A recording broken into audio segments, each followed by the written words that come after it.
I think we'll just make this into a conversation. There we go. Excellent. Hello, everybody. Sorry that took a minute.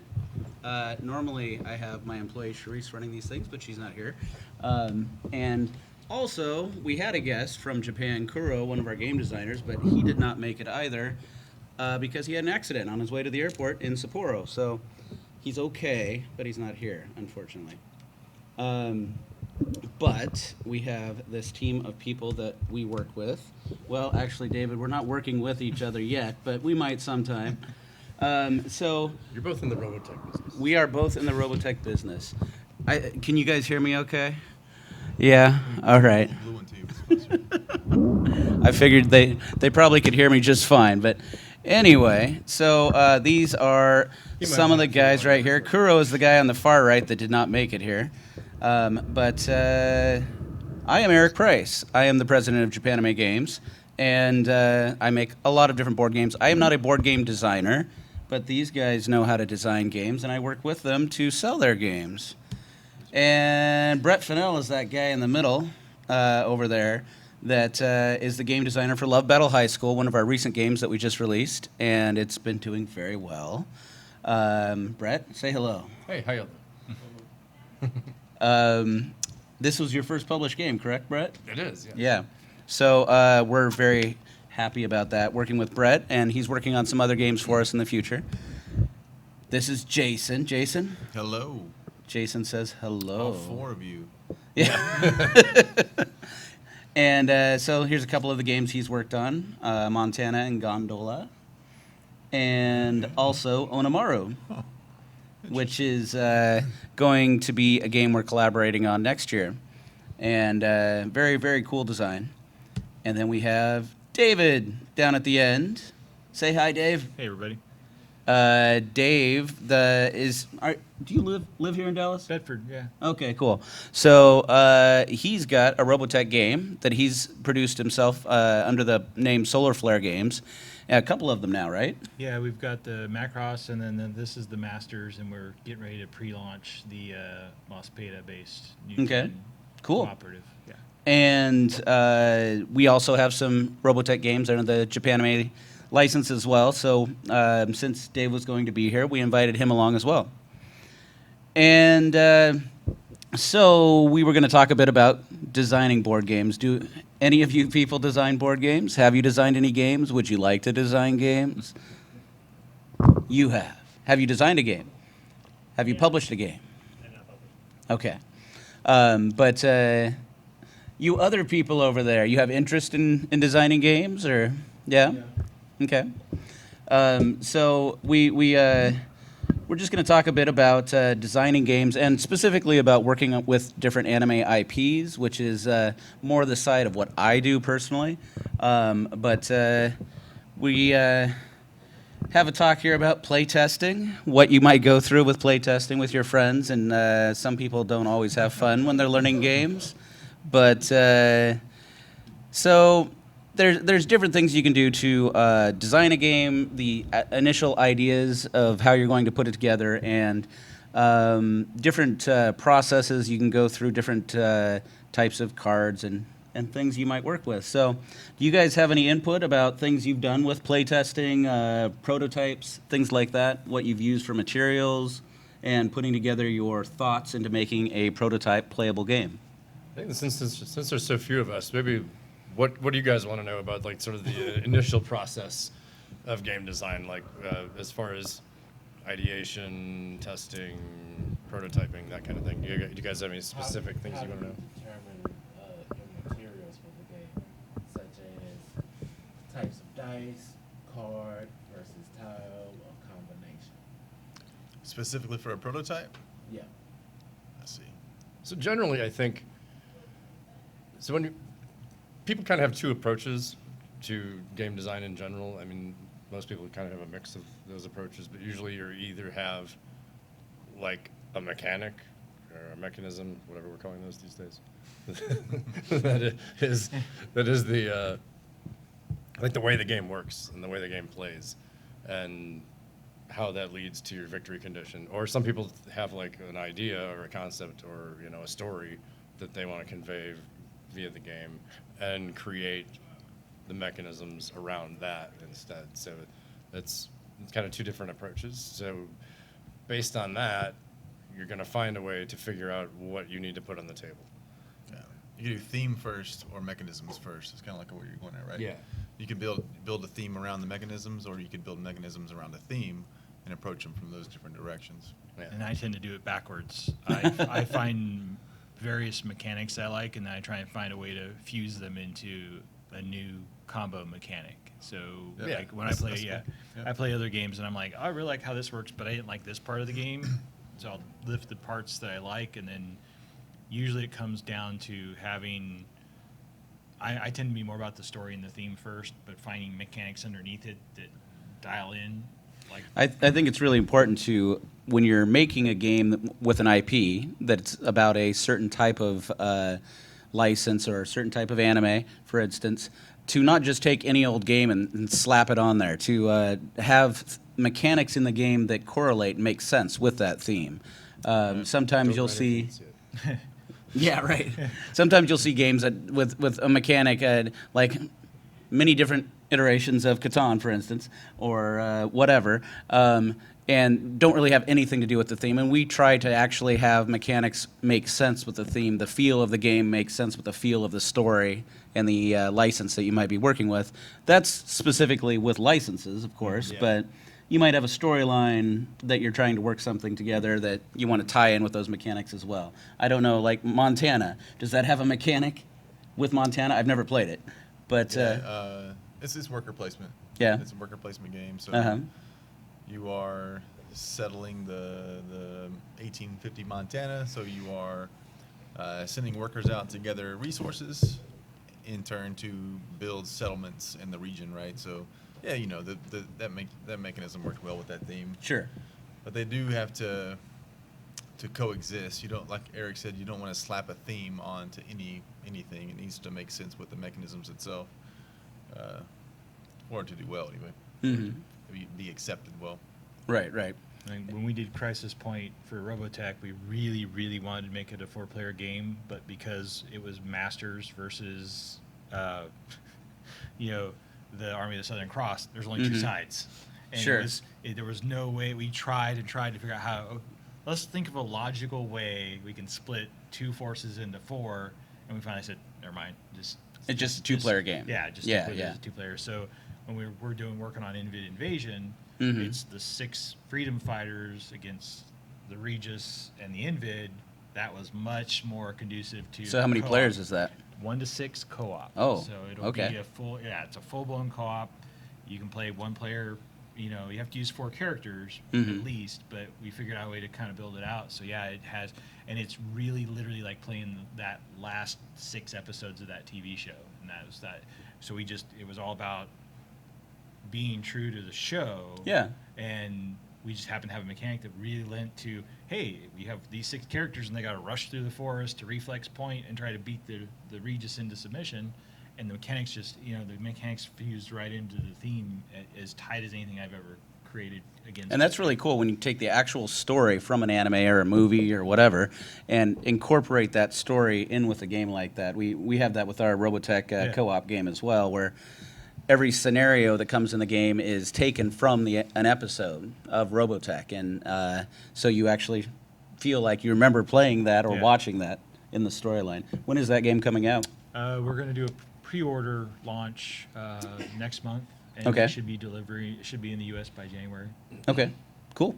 It's just a little bigger than anything we've ever made before, so it's Yeah. pretty hefty, and that's one of the things I'll say about game design. Designing the game is great. Then trying to figure out how to fit it in a box that people can afford to pay for is the ugly part of it, because we had, we're stuck with that one. It's got almost a 2-foot by 3-foot board, and there is literally no way to get around that. And as we all know, large pieces of cardboard start to get really expensive. Yeah. When you're making a game, so the design's great. And I always tell people, when you're designing something, go as big as you want, but then be ready to go roll backwards from whatever your grand vision is, because the economics of the system will always pull you back. Right, and that's more my job. A lot of the time, I'm working with the designers who have all these great ideas, and I'm like, "Whoa, scale that back, guys. Let's make this a bit more realistic." And I consider myself more of a producer, where I take people's ideas and make it more of a marketable product. And I think we all work together well in that kind of regard. It takes a good team of people to put together a good sellable product as well.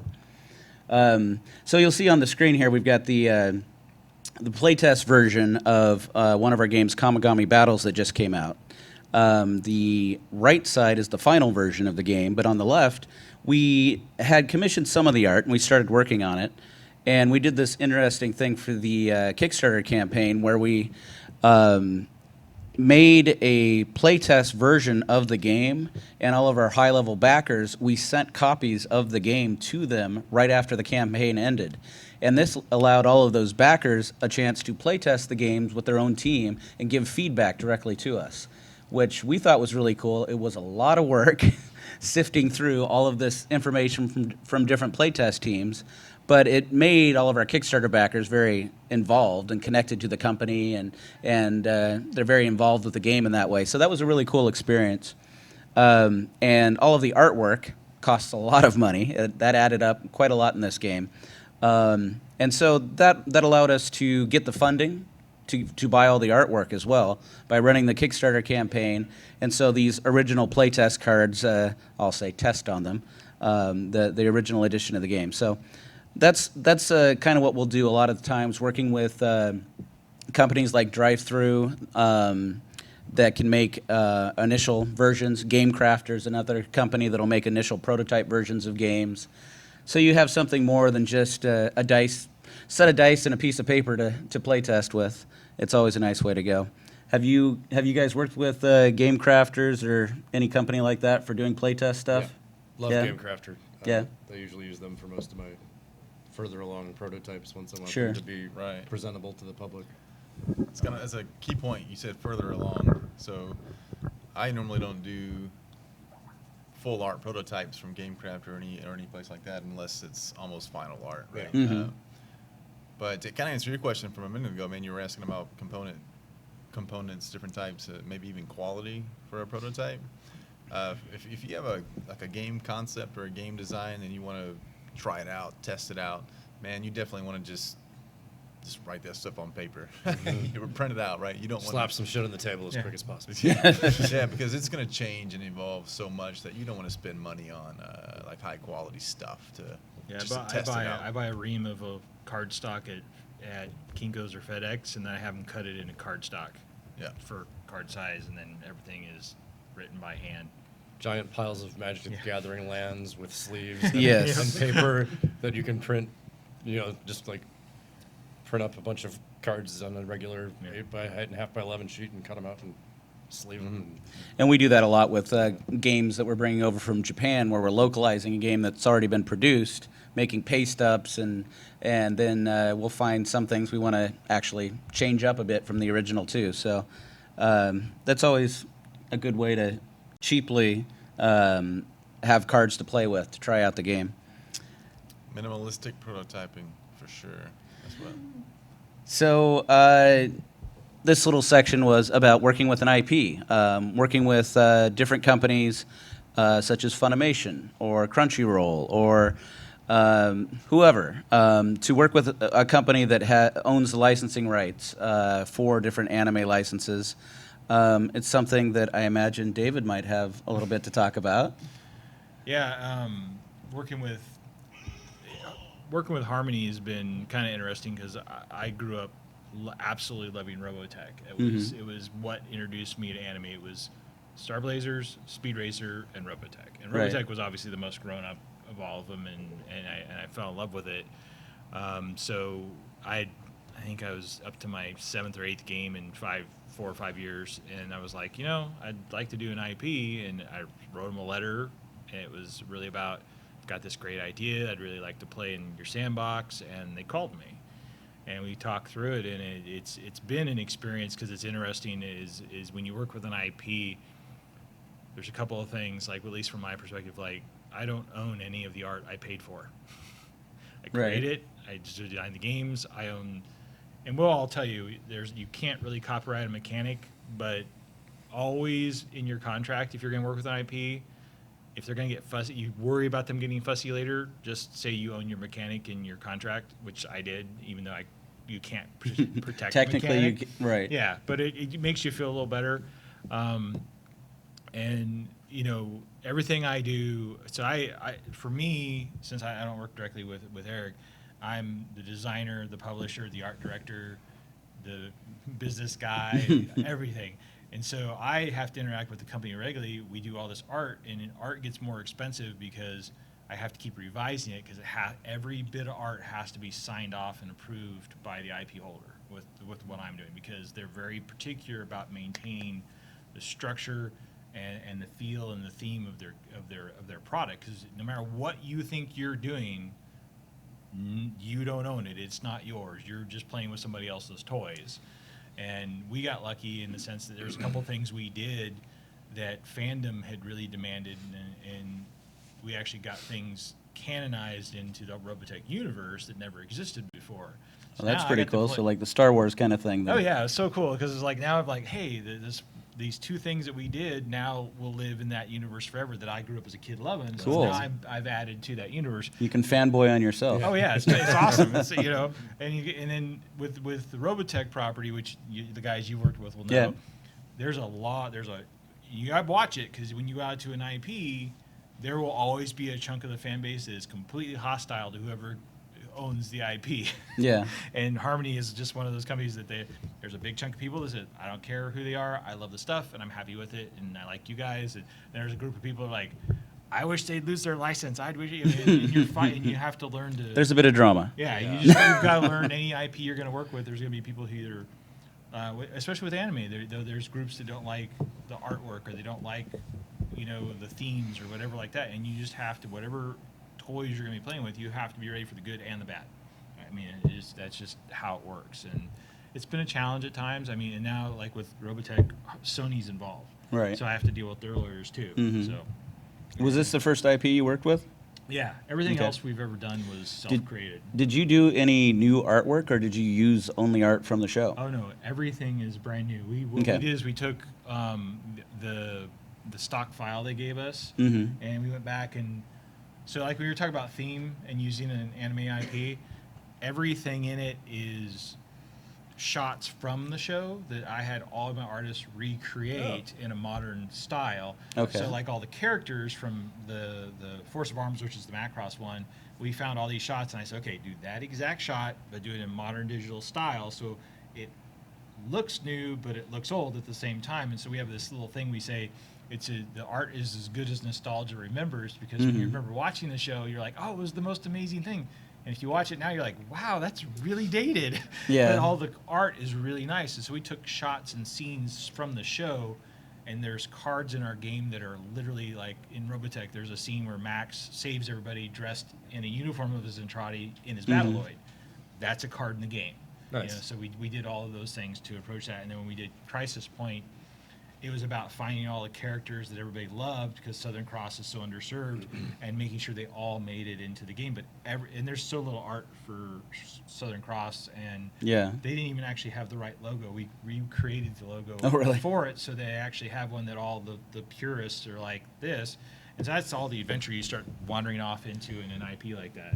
It's a lot of work with, you've got all the artwork that you might have assets from the company that you're working with, or you may have to recreate a lot of that art. And that, generally speaking, I feel like when you're getting an IP, that you should be getting art assets, kind of offsets the cost of the royalties that you're paying for that license. But sometimes you have to make a lot of art still on top of that. So And we could have done it, and so for me, the one thing I've always believed is no matter how hard I work on a game, it should absolutely be pretty. Right. And we just said, yeah, screw it, we'll spend the money and redo all the artwork. There's some games that have been released that are based off of IPs that are just screenshots from the show, and they don't look great. Sometimes they can look okay. I mean, if the art is high quality enough, but a lot of times it's not the best thing. We were trying to get Voltron I would have absolutely Yeah. worked with screenshots from the new Voltron. Sure. I would have been absolutely happy with that. Probably, And yeah. The royalty license to get it was like, never mind. Yeah. NBC really proud of themselves. I was just like, never mind. Right. It was, yeah. Sometimes licenses are a little big and out of the range of a board game When so kind of many reality. so many are Kickstarter averse now. Right. You know, Yeah, just yeah. from their possible reputation hit they don't want to take. Mhm. Because I can think of at least 2 or 3 games recently that kind of burned the rest of us. Sure, sure. So. Which kind of speaks to something as, you know, as you guys just trying to get into designing a game that we might want to consider is that if you're designing your own game and trying to pitch it to a publisher, if you go out and make, you know, a game that is licensed to a specific anime, probably one of the first questions they're going to ask you is, do you own the license for that? Because if you don't, they're going to have to go out and spend the money to get that license, which is automatically kind of a notch against you.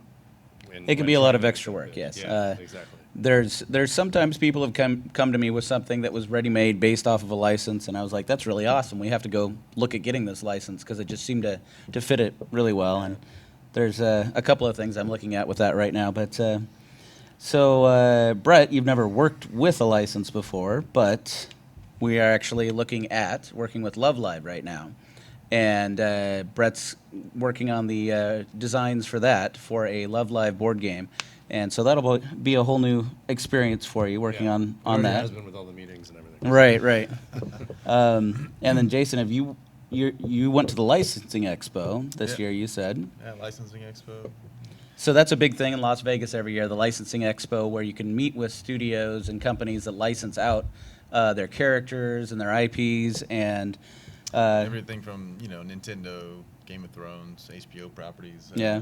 anime properties, Mhm. toys, wrestling, WWE, all that Yeah, stuff, right? So they've got a whole section at the licensing expo that's all about characters, and a lot of Japanese characters and things too. More mainstream than you might see at a lot of anime conventions, but a lot of cool stuff to see. And I generally go to that every year. Have you been to the licensing expo or no? I still have a regular full-time job. Do you? Yeah. Well, So- way to go, keeping it real. Yeah, this is like just my second job. Yeah. Doing this stuff. Okay. So, yeah. How do you balance them? Like, I feel like both of I don't them- sleep a lot. I mean, for me, so and the challenge is my regular job is.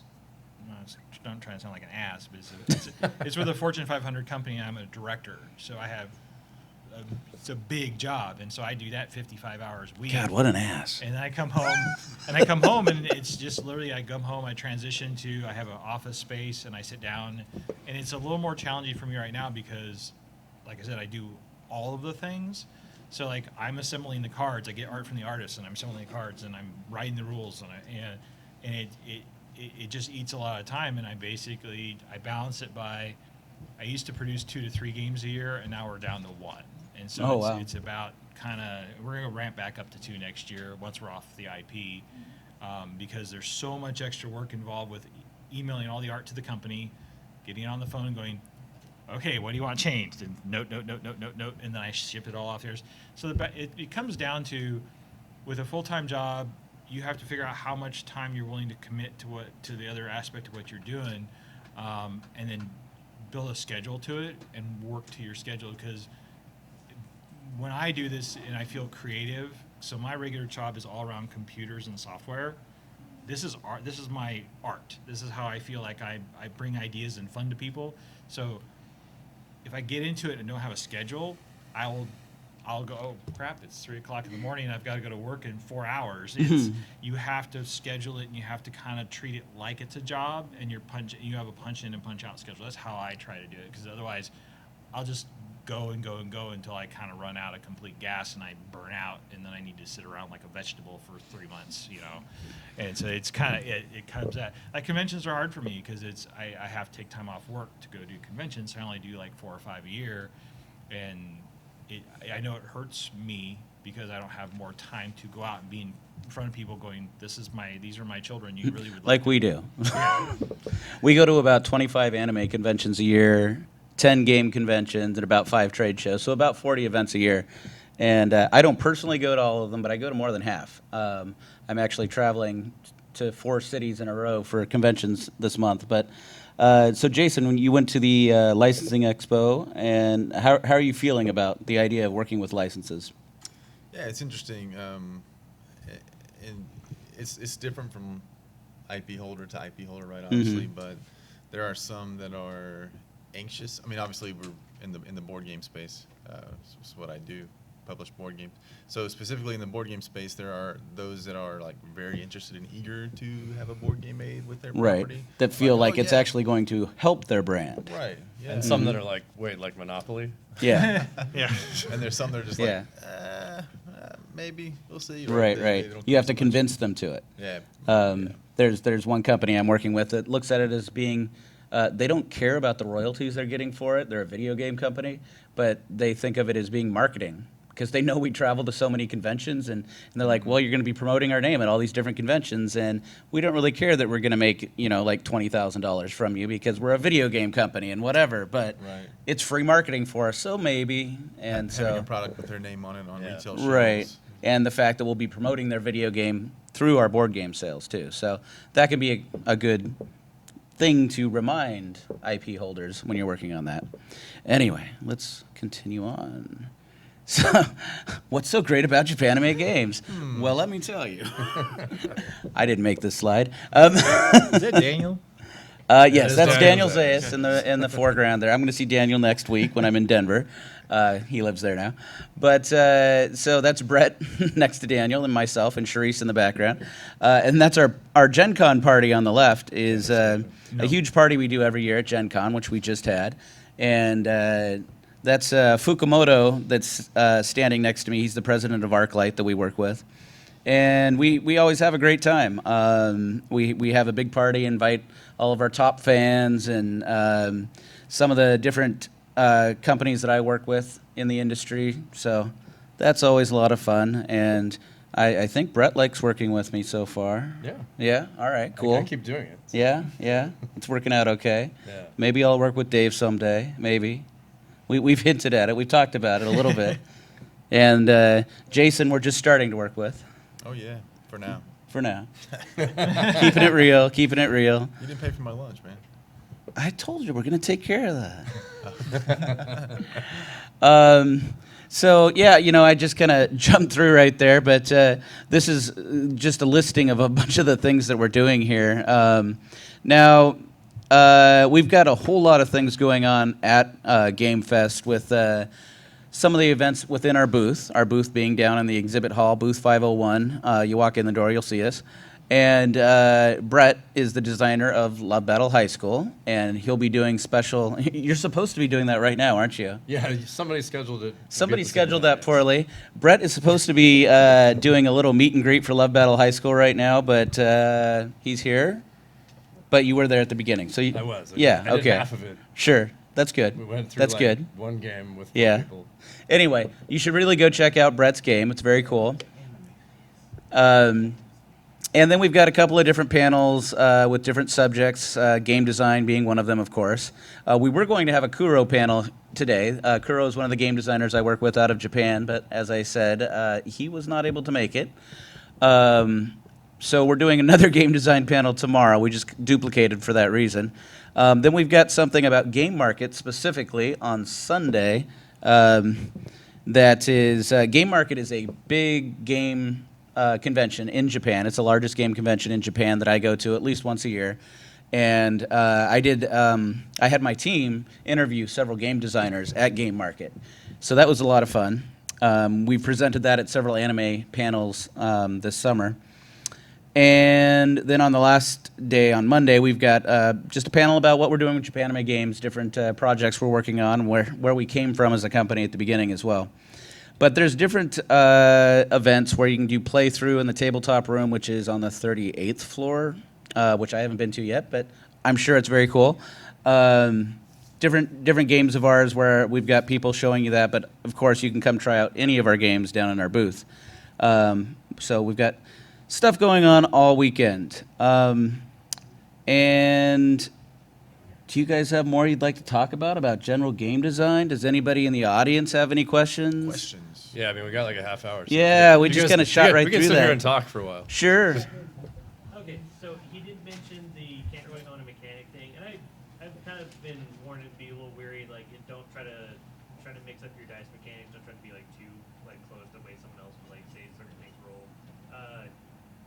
Wizards of the Coast was also very particular about weighing energy cards and say like the Pokemon trading card game worked, and I know Mhm. that's like a settled dispute, but it seems like that sort of thing, is that still a thing that can happen, or is that like sort of resolved? 'Cause There's very few things that are, at least from my perspective, very few things that are highly protected. Like you can't use the symbol or the term tap. Well, you can now. Did they Yeah. finally change that? Well, they had a 20-year. It Okay. ran out. Yeah. It's been 20 years. I know. It's like 26 years. Now I feel really old. I know. But in it's general, tapping, but they don't call it tapping. They say yeah, it's sideways. exhaust. Sure. Or I mean, turn there's so sideways. Exhaust many is games a coming common- out. There's yeah. literally almost no way you can't not stumble over the top of something somebody else is already doing. I mean, like we've got dice where the closest thing rolling dice is rolling dice. What you do with them is usually more important than. Can you rolling copyright dice. the term roll? I mean, Yeah.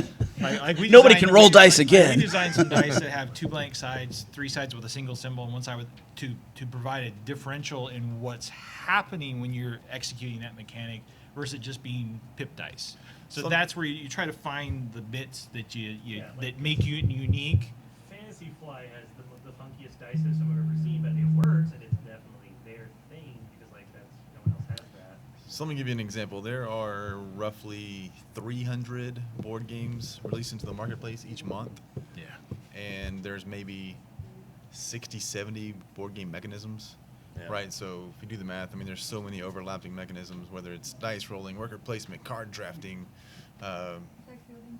yeah, deck building, all these things. They're used so often, and so they're you not- can they're do not different protected. combinations of them. Yeah, Of course, there's absolutely. like And that's the deck thing, right? building dice games out there, and That's what will set a game apart is Mhm. the combination of mechanisms and how they're used, but also how they're integrated into the theme Most and how of that that. makes the overall product stand out. Right. That's kind of where you want to be different. Yeah, and I can see especially if you want to make a games as art argument, even when art is building on top of what other people did and innovating on it, so sometimes like refinement process it creates a new product. Yes. Yeah, absolutely. There's nothing new under The the funny sun. thing is with what we do, your art is more protected than your game system.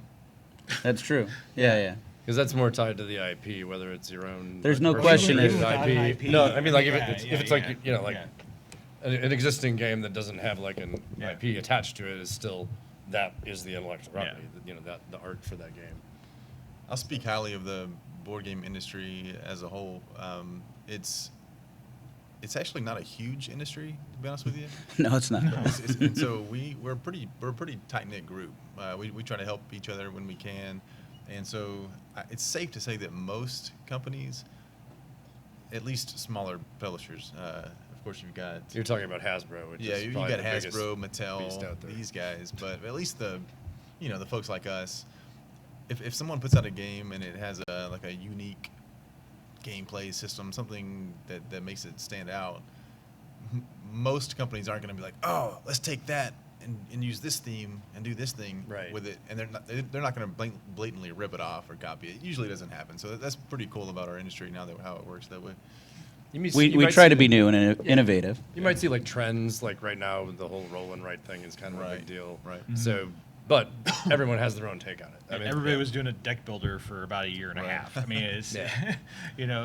More than that, but yeah. yeah, yeah, they're still going. I mean, like right now, we've got something we're going to do. I haven't really talked about it much publicly, but we actually came up with a way to fuse a light version of Dungeons and Dragons with Choose Your Own Adventure, and so we're going to put that out next year.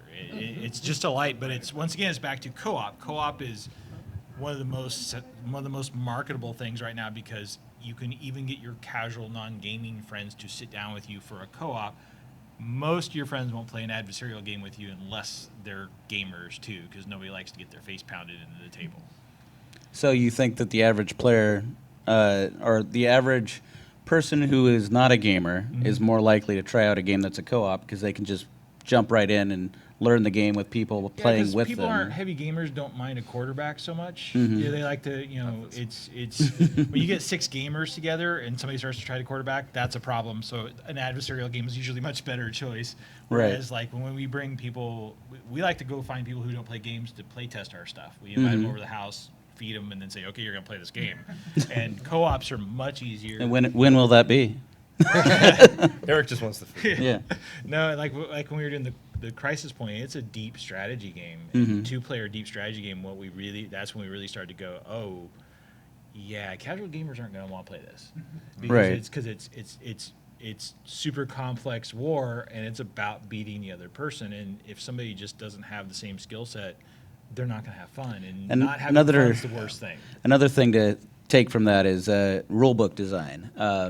We spend a lot of time having different people read through the rule book and learn the game themselves without us teaching them the game to make sure that it's easy to understand the rule books.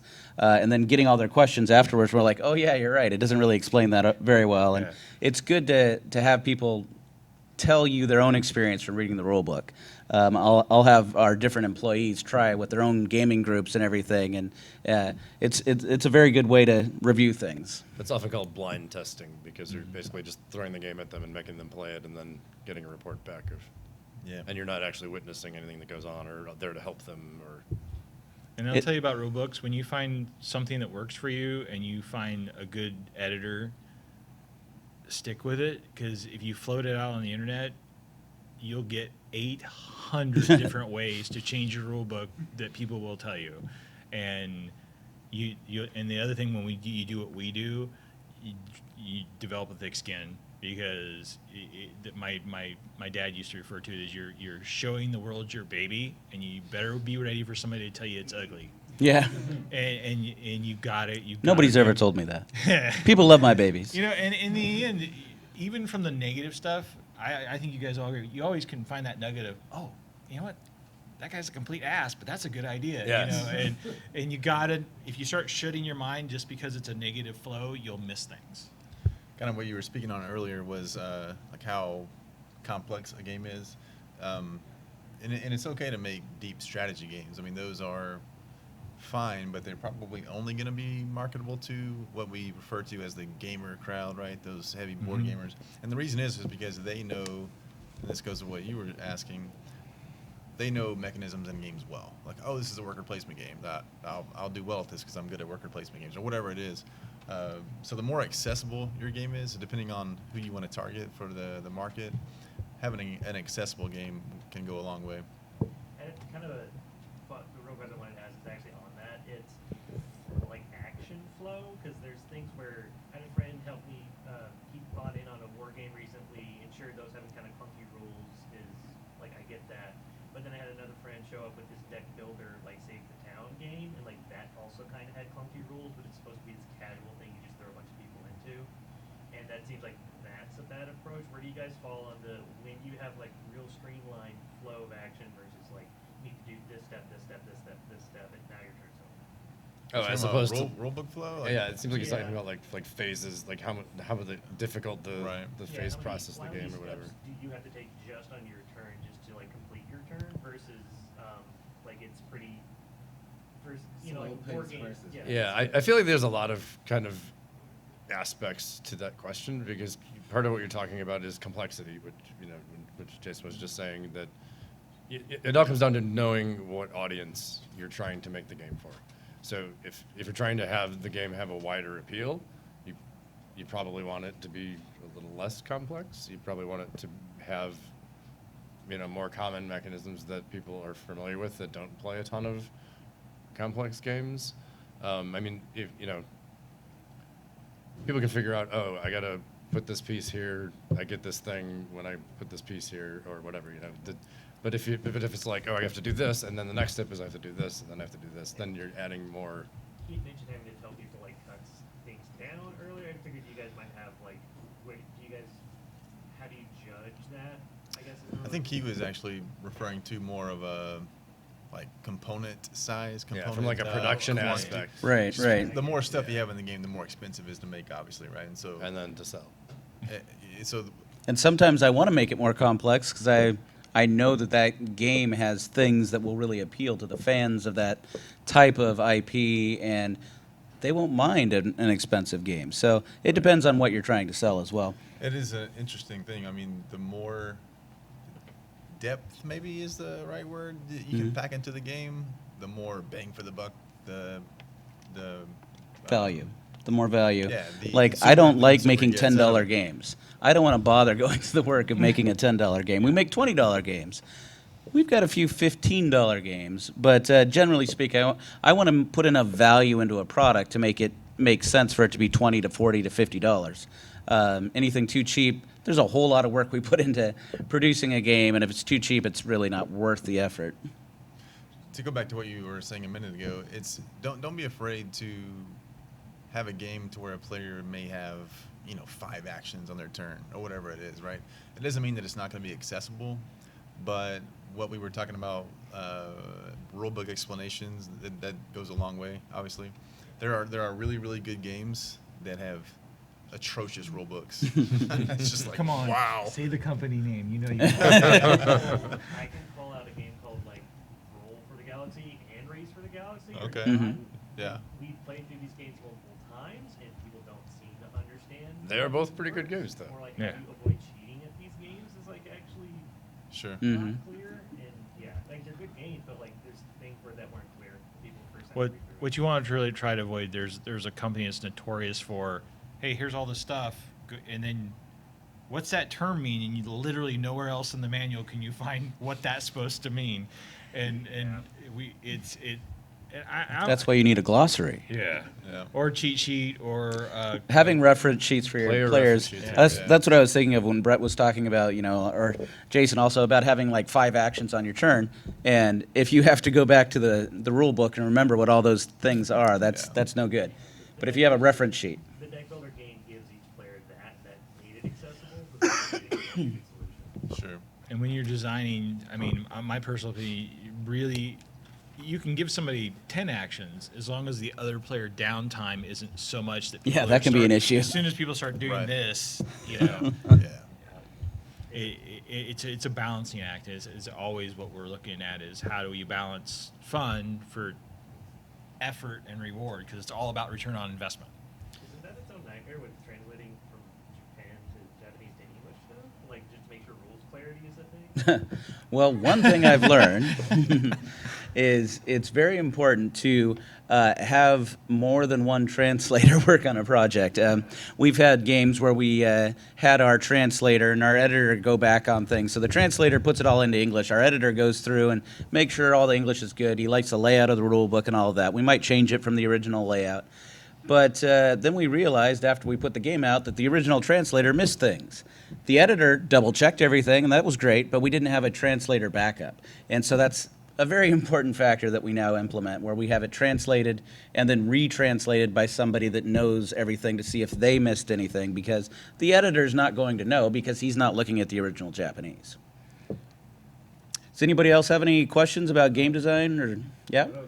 What do you think about, or have you ever done any games where you added like a digital mechanic or aspect to it? Well, we are doing digital editions of some of our card games, but you're talking about Talking about app-driven connecting. games. Werewolf that have like the whole storytelling on its own, right? I think that can be very cool. Yeah, it's definitely a sort of a trend that's kind of progressing a little bit right now. Like I never actually worked on that personally, but like I really enjoy like the new version of Mansions of Madness, where there's like an app-driven sort of bad guy system that you work against, or Imperial Assault kind of went the same way. There is something interesting that we've discussed with another company that sort of seems to be becoming a possibility, is that incorporating things like Alexa into gaming, where you would have a game and you would be working with a story and there would be certain cues that the digital Basically, Alexa being your DM. yeah Like Skyrim, Alexa. kind of yeah so like so basically like the story would progress as you're doing the game, but then there would be elements that would come from a digital narrator or sound effects or something that might happen when you're able to actually have something happen in the game, which would be kind of cool. There's what was that new platform that was just unveiled recently about a digital board game? Oh, that was Kuman or not, or Simon or whatever. Simon or Come On. Yeah. As they're going Come by On. today. They've got this, basically it folds out as a digital digitized board game. Yeah. And then you put your pieces on it, and it's, I guess, And the has sensors all over yeah, it. the pieces have They like, haven't said much about it yet. RFID There's been a things. little tease about it, but it's a pretty cool looking thing. Yeah. We'll see how well They're making like a it all- zombicide version of Right. it first. Hasbro is having a bunch of things on the Switch. So. Oh, really? Oh, okay. Nice. Any other questions? Going back to the thing that you said about finding a bunch of people that don't play board games, how do you find like a perfect playtest people? So my approach is anybody who's willing to play test it is a perfect play tester. They're perfect Because and good with feedback. yeah, as long as you can get people who would be honest about how they feel about it, I think anybody you can convince to do it. So with my job, it's really easy. I just make my employees come over to the house and test my board games. Yeah. I mean, what I do is I'll say, hey, I'm going to do a game party. Anybody who wants to come. And since we live in a small town that's got a lot of, Bedford's smaller, it's got a lot of community stuff. I'll reach out on community things and say, hey, we want to do some play testing. Everybody come over, we'll have pizza or whatever, and you guys can try the games. And all we ask is, you give us some honest feedback. Don't worry about if it's negative or it's positive or whatever. And then we'll people, oh, do we have And to have sign their it? feedback be more than just, oh, that sucked. Yeah. You need Or it's really great. Wait, I've Right. never That heard doesn't help that. either. Yeah. You need real feedback. Yeah. People that'll give you honest feedback, but also that, I don't know, kind of like talking to you like your therapist. And how did that make you feel? Yeah. There's some really great resources out there for, especially if you're able to go to conventions and stuff. There's like the Unpub group and Metatopia, and there's a group called Double Exposure. That one's a really great event at Gen Con where you can basically purchase, I think it's 4 or 8 2-hour slots specifically just to test your game. And you can literally say, I want 2 men, aged 18 And a baby. to 25, and I want like 2 women aged 60 to 80 or whatever, like you can just like pick the exact demographic that you want for each place test session. And it could be like, oh, I want people that enjoy this type of game, or I want people that have never played a game before, or whatever. You can like put out specific requests at that. And usually the fee is just slightly above paying for your badges, and they give you badges. A lot of public libraries, if you'll approach them, will help set up an event Yeah. where you can do so. I mean, Or anything- local game yeah, stores. game stores too. Well, but you're gonna get more gamers then. I was just. There is that, Yeah. yes. Right. But that's a good way to do it. Game stores are great, and like I said, like if you talk to a library that's trying to fill programming, they're happy to do it because it gives them more reasons for people to come to the library. And there's specific prototyping events in most major cities, like Proto Orlando, Proto ATL, and Atlanta, and those are specific to designers bringing their game, a prototype of a game, to have other designers play.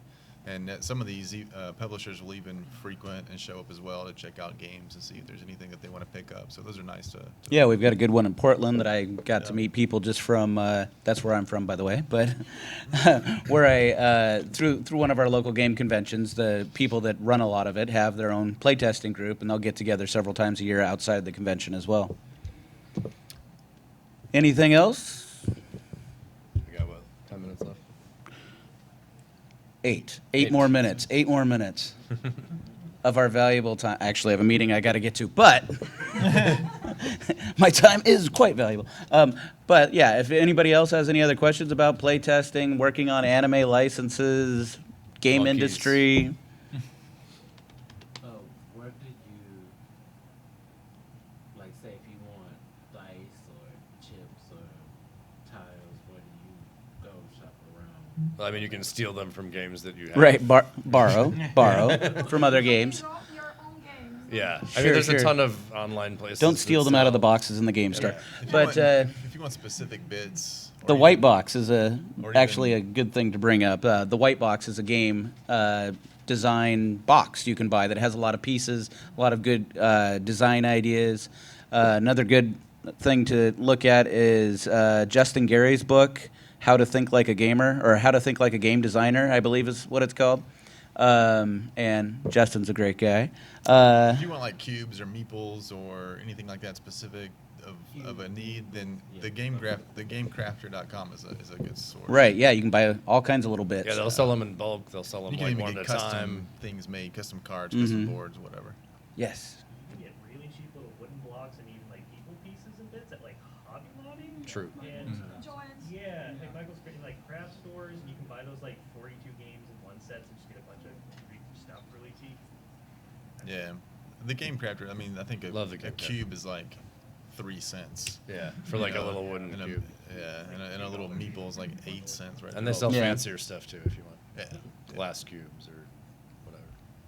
I don't have a super craft friend. All right. Well, I think we're going to wrap it up. And we'll be doing the same panel again tomorrow in case you want to ask us the same questions again. Yes. Or different ones. Just out of curiosity, we're in the process of pushing games. You said, like you said, 300 games a month get pushed out. In the process of pushing games out, do y'all try to more run with kind of side by side with the electronic games as far as trying to, coexist with electronic games, or you try and be a little more competitive against? Well, a lot of times it's completely a different industry or completely a different market. Sure, there's a lot of board gamers also like digital games, video games, whatever, and that's not necessarily. I mean, I look at what's going on with the tabletop game industry. That's really where I put my focus. So I'm not really worried what giant PC game is coming out or whatever. Well, no, I was just curious about as far as if something, say, an anime show or whatever, Mhm. and they had a decent game to come along with, and you had a board game that you could both benefit from as far as. Oh, I see. So like maybe licensing something along with it. Simultaneous release. Yeah. Right. I mean, is it easier? I mean, to run along kind of with them instead of trying to compete against them. That would be kind of akin to making a board game for a movie that's coming out. Yeah. Trying to work with the licensing on a release of something. Generally speaking, I mean, if it's something brand new, we're probably not going to bother with it unless there's some really good track record that some company has with a game, or if it's a sequel to a previous game or whatever. So there are some situations where I've worked or looked into working on something along those lines. We haven't done that yet, though, where we've released a tabletop game concurrently with the release of a movie or a video game. We've just done things after the fact. I mean, like with Avengers, how Avengers was so big and Right. such a hot item, and if you had, say, a game that could branch off of that, Sure. storyline or something that could work in that direction. Right, right. They actually kind of did that. Timed releases are good if you can do that. If Yeah, like Thanos yeah, Rising.